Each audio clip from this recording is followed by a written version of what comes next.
Hello friend, नमस्कार। मैं हरिओम कुशवाहा। अब हम देखते हैं हमारा अगला प्रश्न।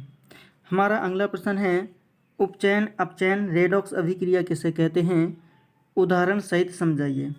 ठीक है, तो चलिए हम देखते हैं पहले रेडॉक्स अभिक्रिया की परिभाषा। तो वे रासायनिक अभिक्रियाएं जिसमें उपचयन अपचयन साथ साथ संपन्न होती हैं रेडॉक्स अभिक्रिया कहलाती है। ठीक है, तो इस प्रकार से हम इसकी परिभाषा को लिख सकते हैं। ठीक है, अब बात करते हैं इसकी उदाहरण को। ठीक है, तो इसके उदाहरण को हम किस प्रकार से समझते हैं, तो चलिए इसके उदाहरण को समझने का प्रयास करते हैं।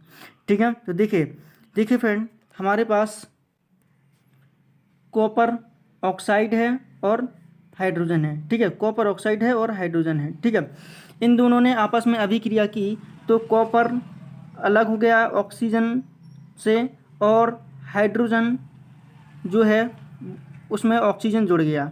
ठीक है, तो देखिए फ्रेंड, अब हम बात करते हैं यहाँ पर कॉपर जो ऑक्साइड है, जो कॉपर ऑक्साइड है, अब कॉपर से ऑक्सीजन अलग हो गया और जो कॉपर से जो ऑक्सीजन अलग हुआ तो यह किसके साथ जुड़ा, कॉपर से जो ऑक्सीजन अलग हुआ वो किसके साथ जुड़ा, वो हमारा हाइड्रोजन के साथ यहाँ पर जुड़ गया। ठीक है, यहाँ पर जो कॉपर से ऑक्सीजन जो अलग हुआ वो किसके साथ जुड़ गया, वो हाइड्रोजन के साथ जुड़ गया। ठीक है, तो यहाँ पर देखिए फ्रेंड, अब हम यहाँ पर समझने का प्रयास करते हैं।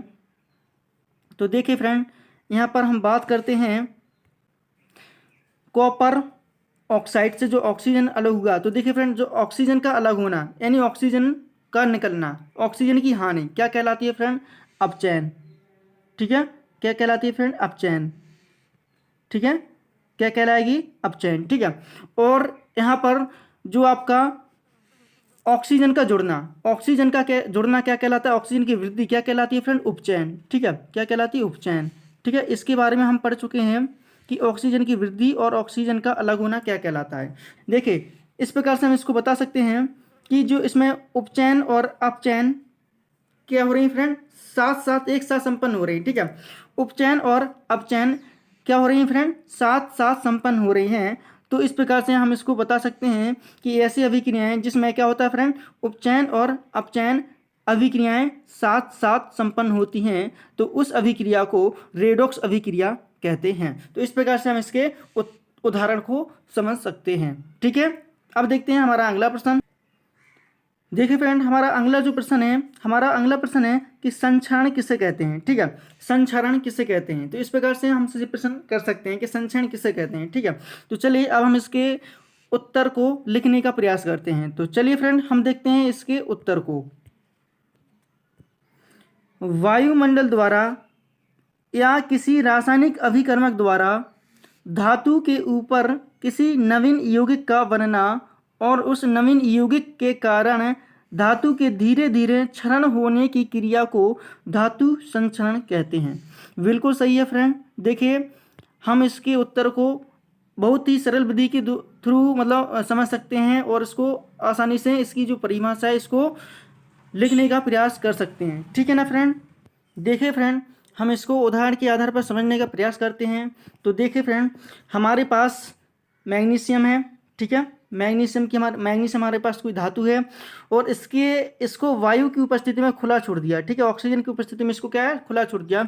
तो ये क्या करेगा, मैग्नीशियम जो धातु है वो है ऑक्सीजन के साथ अभिक्रिया करके एक नया यौगिक बनाएगा। वो कौन सा रहेगा फ्रेंड, MgO। ठीक है, इस प्रकार से हमारा जो नया यौगिक बनेगा, जो नवीन यौगिक बनेगा वो क्या रहेगा, मैग्नीशियम ऑक्साइड। ठीक है, तो यह मैग्नीशियम ऑक्साइड वो क्या होगा, जो मैग्नीशियम ऑक्साइड जो बना वह वो ऑक्सीजन जो इसके ऊपर परत चढ़ गई, जो ऑक्सीजन की जो वायु की इसके ऊपर जो परत चढ़ गई धातु के ऊपर मैग्नीशियम के ऊपर, तो यह जो नवीन यौगिक धीरे धीरे इसका क्षरण होना स्टार्ट हो जाएगा। तो इस प्रकार से हम इसके उदाहरण को समझ सकते हैं। ठीक है, चलिए अब हम देखते हैं हमारा अगला प्रश्न, विकृत गंधता किसे कहते हैं। ठीक है, तो चलिए अब हम देखते हैं इसके उत्तर को। ठीक है, तो देखिए हमारा जो इसका उत्तर है वो है तेल या वसा का वायु या आर्द्रता की उपस्थिति में ऑक्सीकरण होना विकृत गंधता कहलाता है। तेल एवं वसा को ऑक्सीकरण से रोकने के लिए जो पदार्थ डाले जाते हैं उन्हें प्रतिऑक्सीकारक कहते हैं।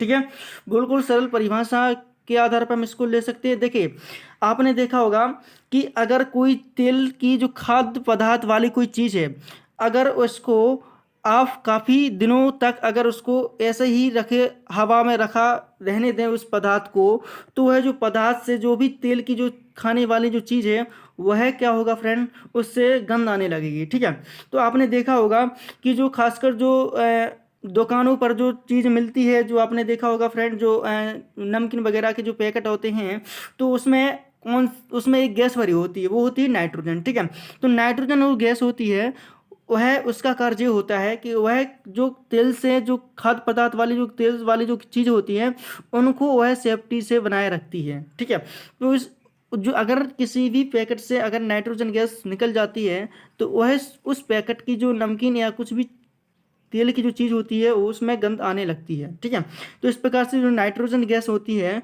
वो उस तेल से बनी चीज़ को सेफ्टी से बनाए रखने के लिए, उसके लिए बहुत ज़्यादा महत्वपूर्ण होती है। ठीक है, जिससे कि वह काफ़ी समय तक टिकाऊ रह सके। ठीक है, या काफ़ी समय तक वो चल सके। ठीक है, जिससे कि वह जल्दी खराब ना हो जाए। ठीक है, इस प्रकार से अपन लोग इसके उदाहरण को समझ